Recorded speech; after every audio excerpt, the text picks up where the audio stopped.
You know, no man is going to tell us we don't have a say in what equality rights looks like. Yeah. And so if you're angry, do something about it. Don't let it fester. Go do something about it and you might win. Yeah. That's the extraordinary thing. You just might win. Much has been written in journals, papers, and books by a significant group of academics and authors about feminism and the equality movement. And there's a growing inventory of productions about women in Canadian life. We want to add more. The Women's History Project is a nonprofit organization launched in 2022. Our ambition is to promote and showcase women in Canadian history.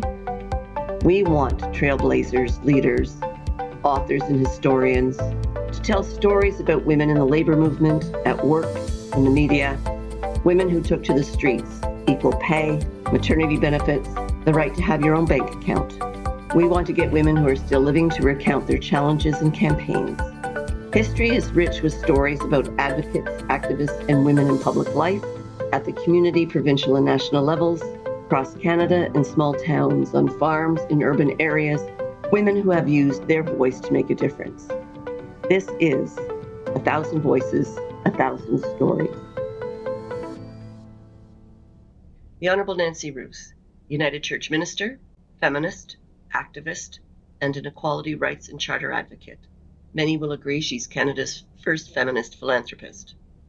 In the early years, the extraordinary Nancy Ruth co-founded LEAF, the Women's Legal Education and Action Fund, in 1985, following the implementation of the Charter of Rights and Freedoms and the Court Challenges Program. In 1986, she co-founded the Canadian Women's Foundation. As a senator, Nancy Ruth advocated for sex, age, and disability to be added to the criminal code provisions on hate propaganda.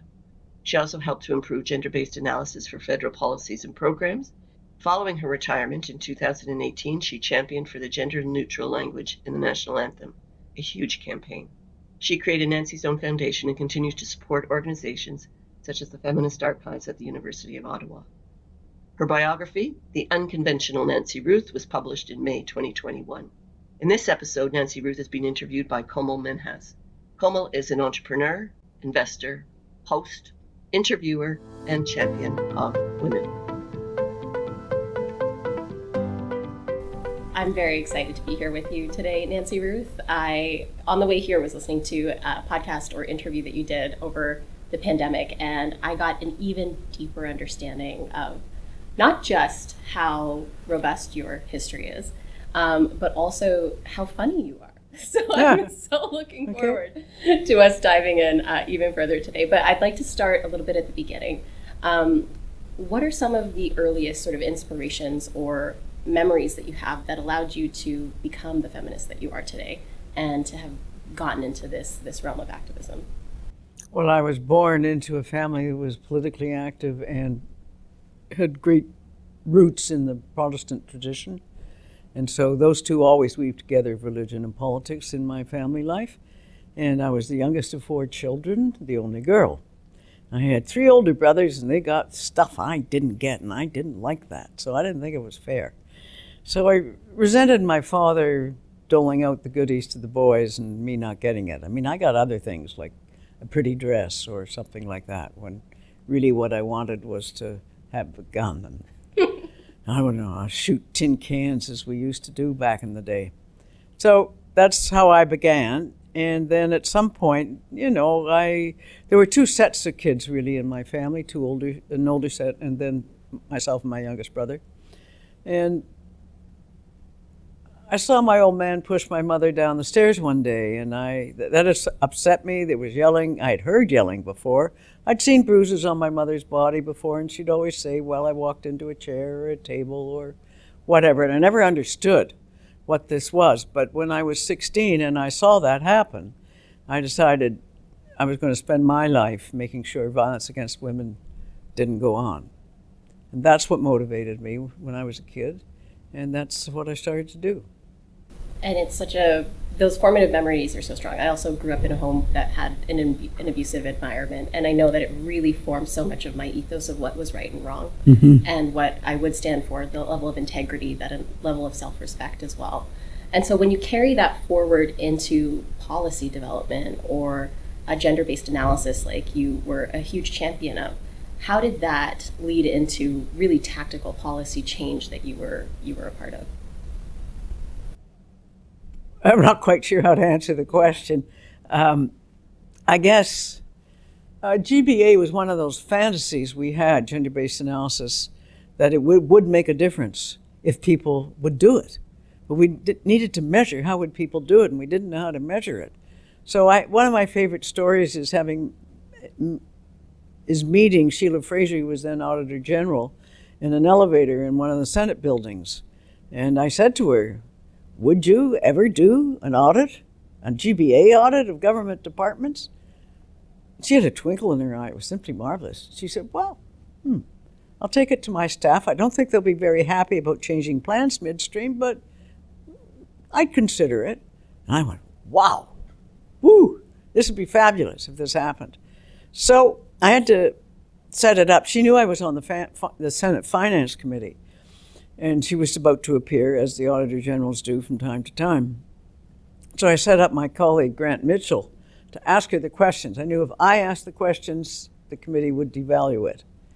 Such was my reputation. So Grant asked the questions about would her department do a GBA audit, and she outlined for us the 5 steps that needed to happen before she and her department could do it. And one of them included a tabling in the House of Commons of a request to do it. So I got the Status of Women Committee to do that, and I helped engineer all the other things that were required at that time to push this along. And since then, there's been an audit every 5 years, and the Auditor General never commit to saying they'll do it in the next 5 years. And I just wish the opposition would use the information a little more critically than they do. Mm-hmm. The reports are there, and the deputy ministers should pay attention to them and improve things for women, but it doesn't happen certainly as quickly as I had hoped. Mm-hmm. But anyhow, it's an example of... The first office that I worked in when I moved to Ottawa was Senator Grant Mitchell's office. Oh! So I love that part of the story. When I was hearing about it, it brought it full circle for me as an Albertan. But when you shared about your mother earlier, she was a big force in your life. Can you share a little bit about how she led your activism forward, or was even more of an inspiration or support in your work? I think both my parents had pretty equal influences on me. My mother had worked for a group called the Student Christian Movement, which during the 20s and 30s was very active in terms of left-wing politics and so on. I remember I'm told that in our subdivision in Toronto, the only vote for the communist candidate was my mother's. So I grew up with a conservative father, a liberal grandfather, and a mother who was quite a bit on the left. So you can see why the marriage wasn't as commodious as it might have been. Anyhow,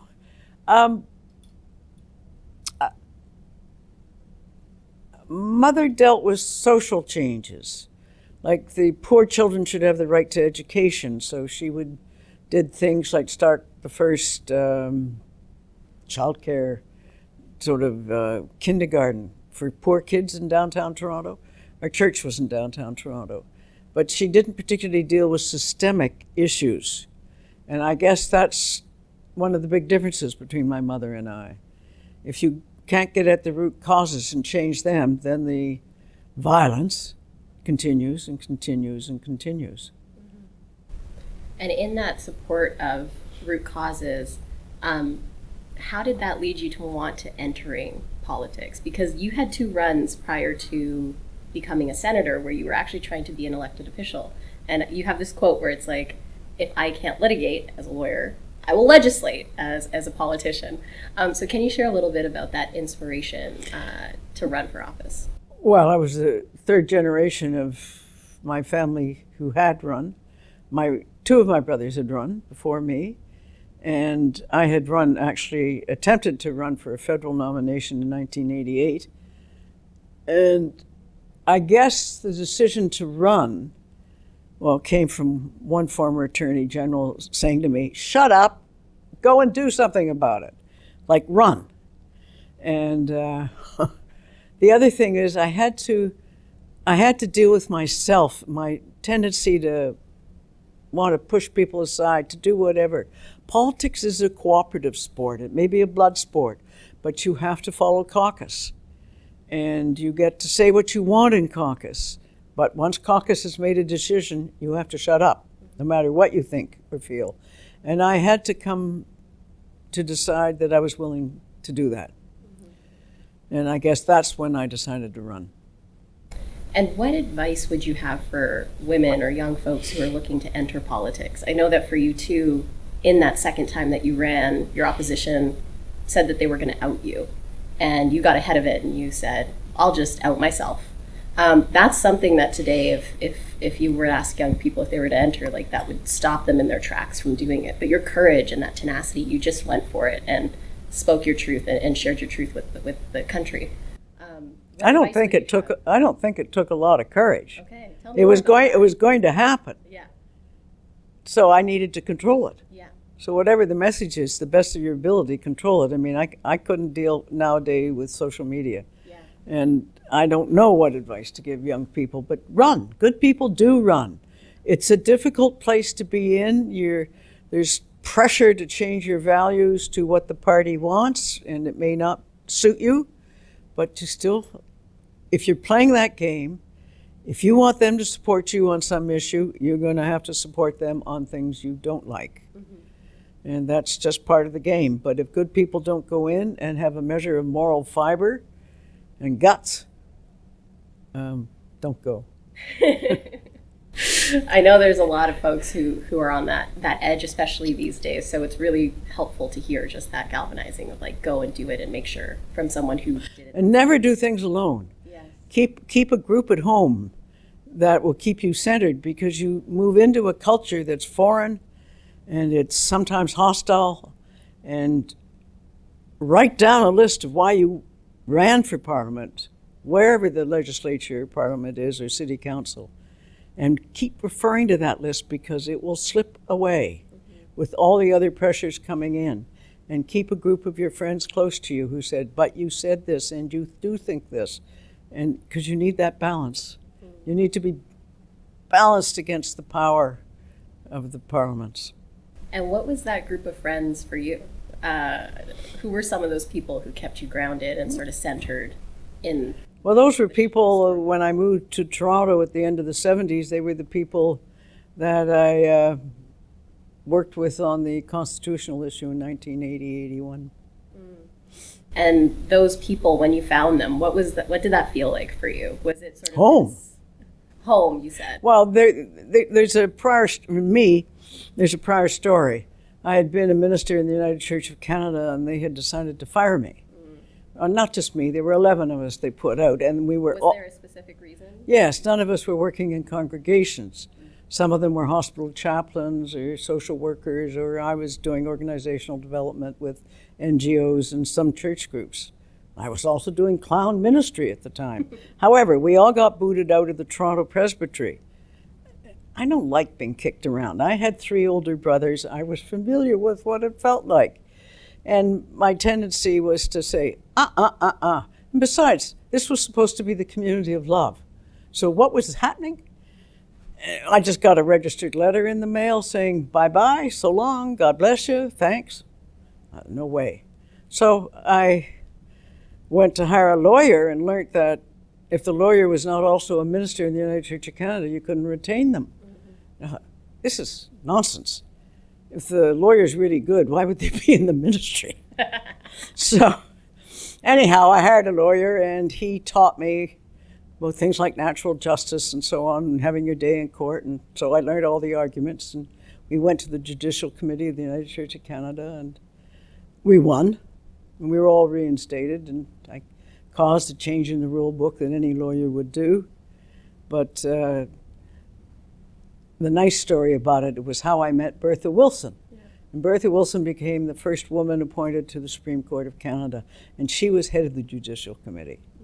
And then when NAC, the National Action Committee on the Status of Women, had made some medals to commemorate, 50th anniversary of Persons Day or something, they had always saved one for the first woman who would be presented to the court as the first woman judge. And Bertha Wilson got it, and I got to be there when that happened. And that was kind of special in my life, because it sort of turned a circle. Anyhow, what my fight with the United Church did was that it taught me that the law had some importance. So when Pierre Elliott Trudeau was bringing back the British North America Act and creating the Charter of Rights and Freedoms, it was important to me that the law include women and women's equality. And so that was the link of how I got into the law business, so to speak, which led to the legislature, running for Parliament and the Senate. And that community of women that you met through that, you said before the constitutional work of 8081, you met this group of women, or these... No, during it. They were part of the group I worked with, and they're still my best friends. Yeah. I'd love to speak or hear about that, because I feel like as feminists or as activists, we really do need that core group around you to not just remind you of who you are, but to know that you're doing this work with people who are making substantive change. So maybe for some of our listeners, it might be helpful to hear what some of these women went on to do alongside you. So we hear this about... You mean after the charter fight? After the charter fight. 81? Yeah. Oh, wow. There was Mary Eberts, who was the senior feminist constitutional lawyer. There were organizers like me that helped organize LEAF. Mary Lou McPhedran, who's now a senator, was also organized. There were six things we had to do after that conference. And I'm not sure I can remember them all, but here goes. One, we need to do research on what a litigation fund for women would look like. So a group went down to the United States, Beth Symes, Beth Atchison, Mary Eberts, and somebody else. We had to educate the Canadian public, the women in the Canadian public, that what this charter could mean. So we designed a group called the Charter of Rights Coalition, which I ran.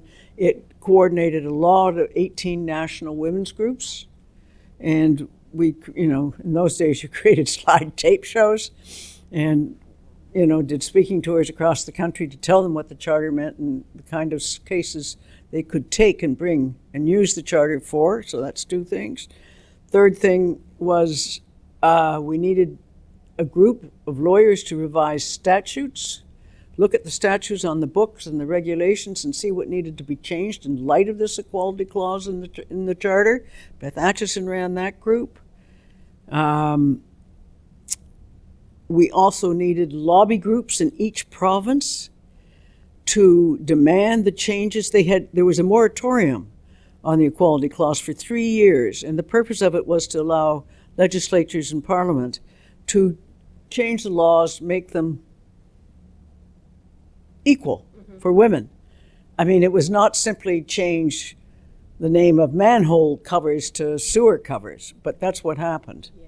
So anyhow, we created these lobby groups. The group doing the research on the statutes would feed the lobby groups in the provinces with the information they needed on which laws needed to be changed, and then they would go to their local politicians and hammer away at it. The fifth thing was to have authorities, to write authorities. If you go to court, you got to have authorities, right? So we got all the academics together who were supporting the charter, and had them and publish them in distinguished law journals.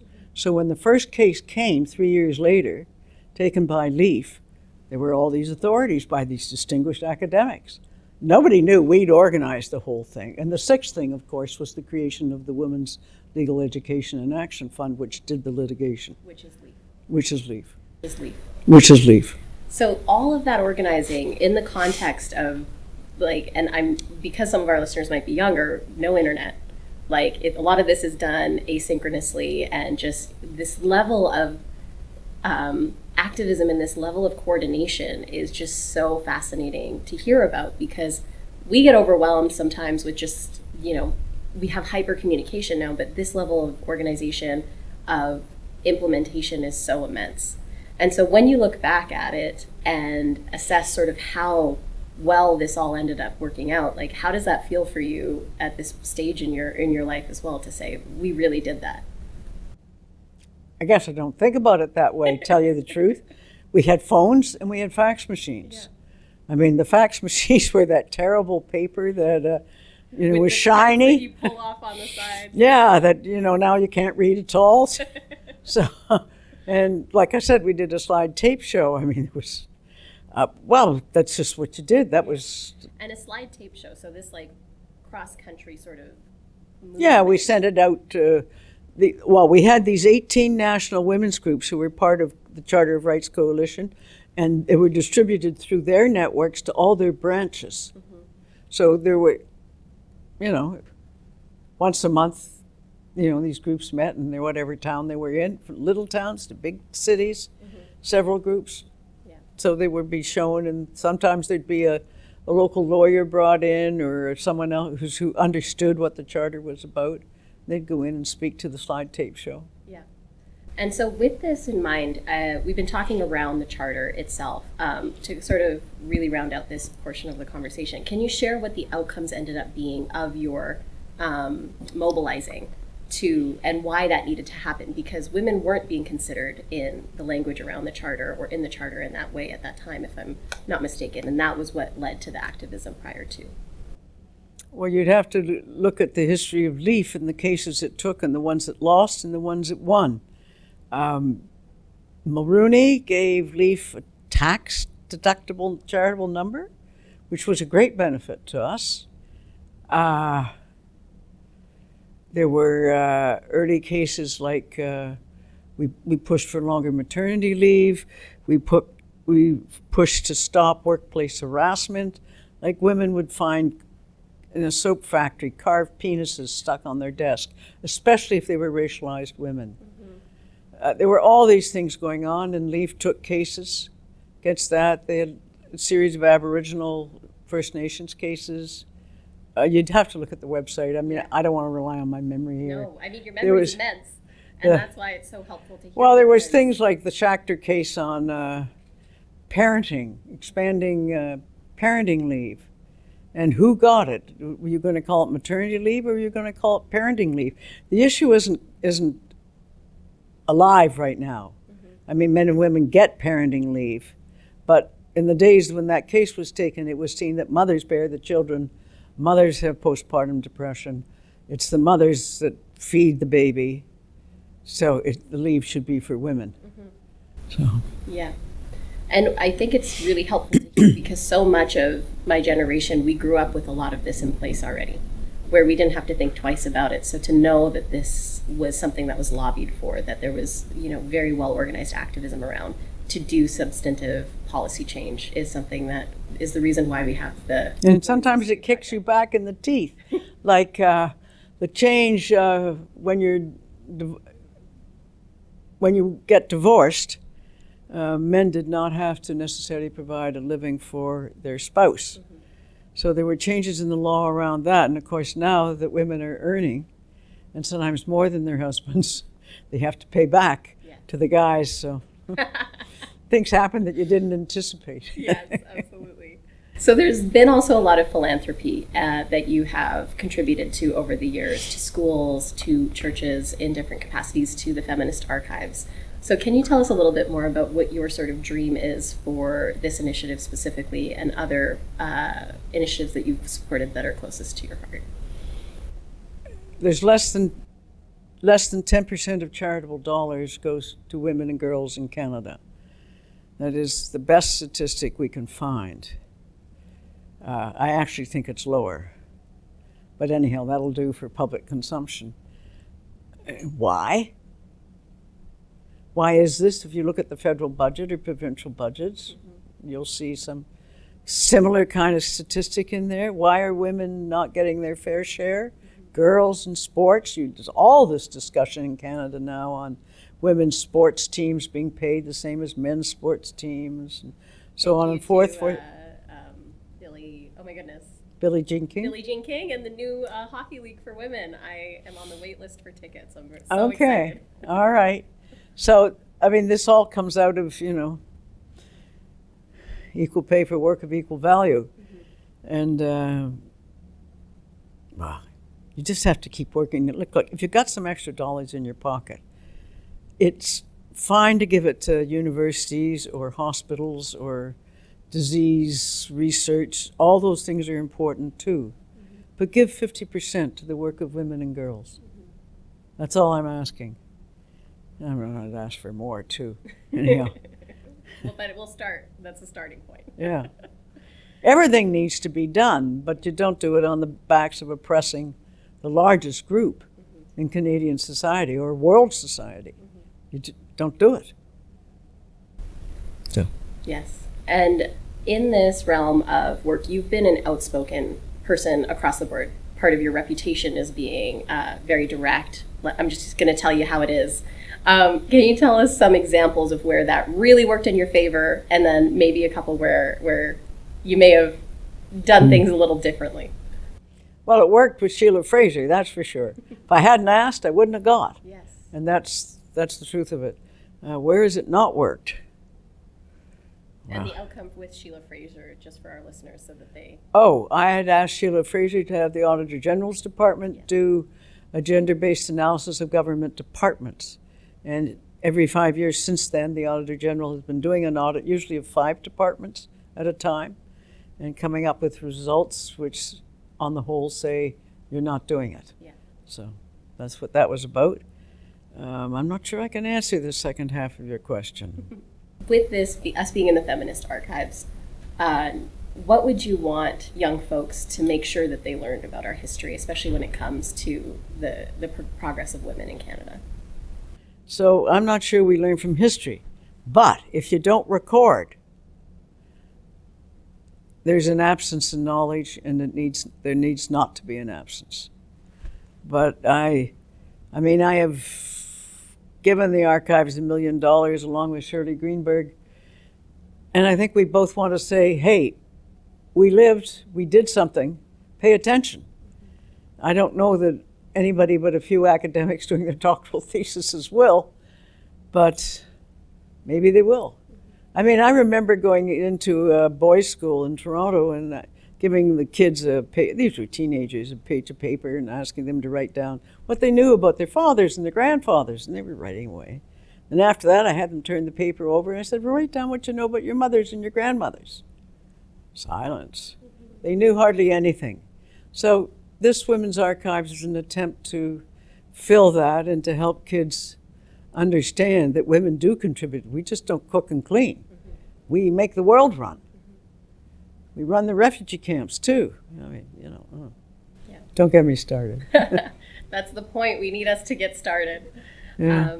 When you think of your career, your life, what is an achievement that you're most proud of, or an accomplishment in this work that you're most proud of? Well, I don't think there's one. I mean, my sense of being an activist is twofold for me. One, I was born into a family that had wealth, and therefore I had wealth to use, and I was able to do that. The second part is that I worked in community with other women to accomplish things. So I think any kind of activism is both two-pronged, what you do by yourself, whether it's giving a toonie to someone on the street, or whether you join a group to change whatever issue you're concerned about. And I think that's very important. What would be something you'd want to pass the torch on specifically? Oh, activism. Be active. But it's easier for people who are activists in different ways. I'm an extrovert, so I don't mind getting out there and blabbing around. But there are people who are introverts who do a lot of thinking and help people like me. So everybody's needed. Everybody's needed. Because our listeners may not know the full history of your contributions to the Charter, could you walk us through that story and that journey, just so we can also have that for them to know about? Well, there are other people who can tell the beginnings of it better than me, such as Linda Nye or Mary Lou McFedrin. There was a group I only know about Toronto. Yeah. That doesn't mean it wasn't happening in other places, so that's why I'm concerned about sharing the story, because it's only partial. Yeah. Women for Political Action. Trudeau decided to do this charter thing. Lloyd Axworthy was the minister responsible for women. Doris Anderson was president of the Canadian Advisory Council on the Status of Women, which, yeah. Lucy Pepin was the vice president. Anyhow, Doris had hired lawyers like Mary Eberts to go to the Victoria Conference in 1979 to look at the issue of women's rights in planning this charter. So the Advisory Council had some legal data in which they wanted to hold a conference to bring women together to discuss how we should be represented in the equality section of the Charter of Rights or other sections. Well, the minister responsible said, you can't do that. And who is the minister responsible? Lloyd Axworthy. And Doris Anderson resigned. And there was a great uproar. What do you mean women can't talk? You do this to us? So 1,300 women marched on Ottawa. So how did those 1,300 get there? This is the story you need Pat Hacker for. Linda Nye called 13 of us, or I don't know how many there were, to a restaurant in Toronto called the Cow Cafe, and we sat down, we talked about it and said, yes, we have to do something about it. We decided to do it 3 weeks later on February the 14th, 1981, on Valentine's Day. And, oh my God, who's going to Ottawa? Who can organize there? Who can organize here, there, and everywhere? So Mary Lou had some contract work in Ottawa, so she was flying back and forth, so she did that bit. And somebody knew this woman called Pat Hacker who ran a women's sort of counseling service here, and she knew lots of women in the civil service, in various MPs' office or thereabouts, and anyhow, it all got organized. I mean, it was in some ways so disorganized that we, I don't know, had something like $7,000 or $17,000 we took in at the gate, and a woman called Isla, I can't remember her last name, from the Oakville area said, well, I'll look after it. And she walked out with all this cash in her hand. Somebody said, who's she? Anybody know who she is? This wasn't the only time this kind of thing happened.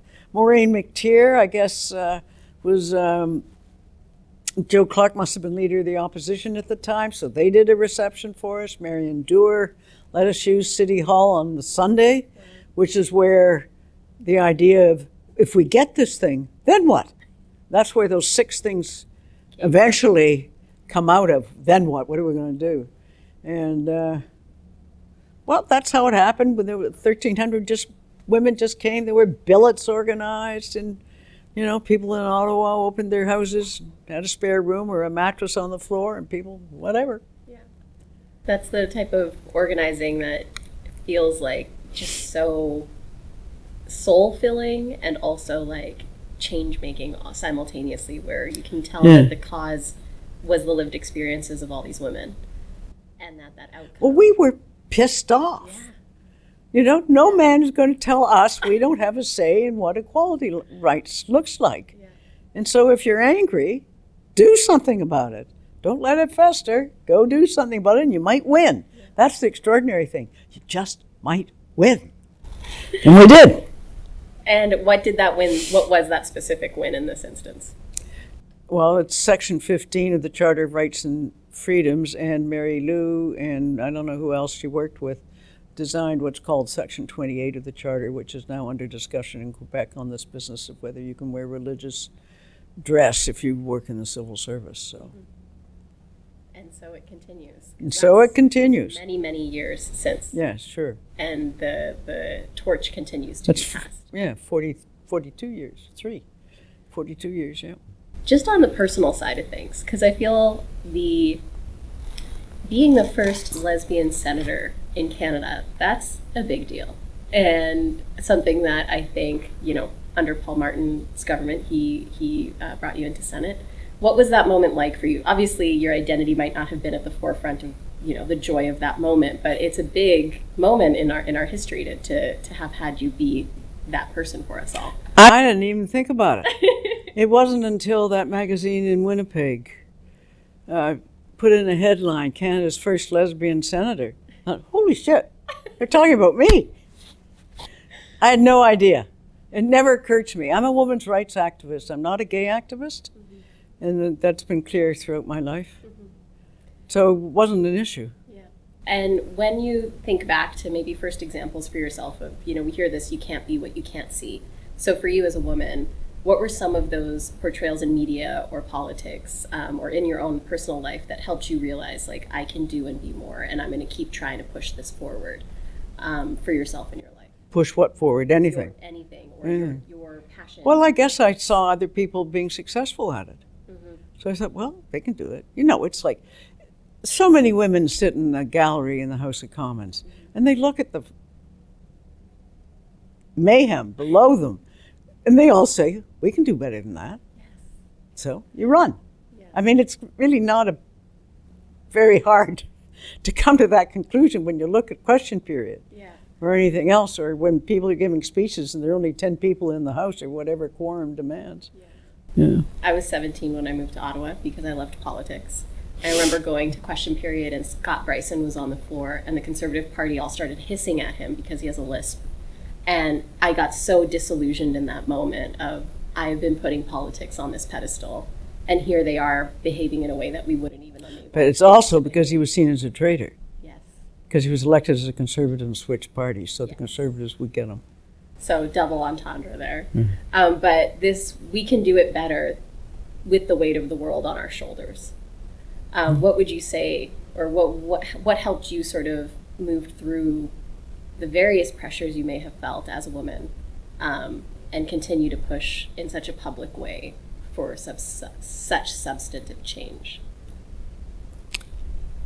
I guess I just, I'd phone my friend Beth Atchison, who's a very calming influence on me. We all need that best friend to call. And I'd rant and rave and say, do you know what senators, blah, blah, blah, blah, blah, or the caucus did this or whatever. You just have to keep at it. I mean, you get lied to from your own caucus, you're promised this, and then they stab you the next day. I mean, this is just part of the game.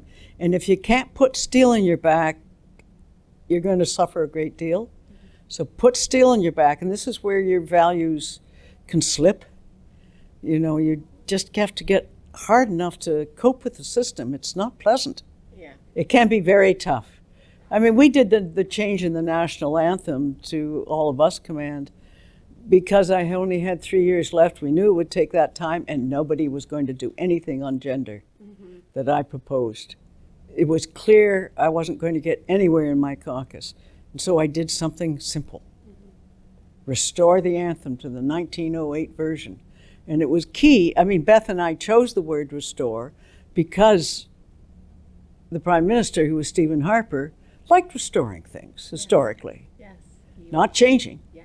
restoring. Yes. And so we picked the language that would feed into his value system and da-da-da-da-da-da. And then he put it in a throne speech, and all the Legion halls went ape. And I had no warning that it was going to be in the throne speech. So as a result, I couldn't organize to counter the flood of emails they got, so it got pulled and waited until the next government came. But, there were, I think, 10 bills to make that change in the national anthem over a 30-year period. And it happened. I mean, it's made other possible changes coming down the pipe more acceptable, too. Yes. And so that continued galvanizing for change is something that we need to just, for our listeners. We need more Julie Black singing at football games. We do. And speaking in very hard times and with integrity and with the platforms that we have, and to not be afraid of making a fuss, getting people riled up. So in that light, how did you navigate so much backlash? How did it impact you personally, or your psyche, or those inner parts of yourself, and how did you kind of keep your North Star? You go home and you cry. You put your boots on the next day and go out and keep at it. Keep loyal people around you who are sympathetic to your cause. Don't count on your colleagues. They need to be outside the system. That's so useful to know. Because sometimes you feel like, oh, these are my friends, but actually they have their own agendas. Well, in politics they do. That's why they all ran. Yes. They ran because they were angry at something and they wanted to change it. They thought something was unfair, unright, not right. So they ran. That's true, I'm sure, for everybody sitting in a legislature or city council or parliament. So my final question for you today is, what is giving you most hope right now in terms of women's activism and moving the dial forward and continuing to pass that torch forward? Well, the fact that three of you are sitting here doing this, that's part of it. And women are still active. It does concern me that many women who worked with me during the 80s and 90s are now feeling silenced or too threatened to speak out. And for that group, this is a very, very serious comment because they have something to say. And, you know, what I know from the younger generations, your generation and younger, they're active. They're active. That's good. I don't understand it, but they're active, so that's good.